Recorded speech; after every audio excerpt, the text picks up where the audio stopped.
असं का असतं की काही गणपती बाप्पांची सोंड उजवीकडे व काहींची डावीकडे असते? प्रत्येक जण आपल्या घरी वाममुखी गणपती म्हणजे डाव्या सोंडेचाच गणपती बसवतात. ही डावी बाजू चंद्राच्या गुणधर्माशी संबंधित मानली जाते. चंद्र हा शांतता, शीतलता आणि आनंद प्रदान करतो. म्हणूनच खूप लोक आपल्या घरी हा डाव्या सोंडेचा गणपती बसवतात. आणि आता उजव्या सोंडेचे गणपती हे खूप कमी ठिकाणी पाहायला मिळतात.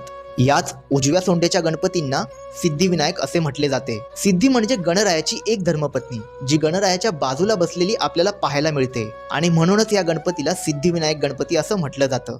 जसे की आपल्या दादरच्या सिद्धिविनायक मंदिरामधले सिद्धिविनायक बाप्पा. उजव्या बाजूला वळालेली सोंड ही पिंगला नाडीला दर्शवते. ज्या प्रकारे सूर्य घडवतो व नष्ट सुद्धा करतो, त्याच प्रकारे जर आपण आपल्या घरी उजव्या सोंडेचा गणपती बसवला व त्याची पूजा योग्य रीतीने केली तर आपल्याला परमानंद व सुख समृद्धी प्राप्त होते. जर याची काळजी न करता काही उलटसुलट केलं तर याच्या विपरीत सुद्धा घडू शकतं.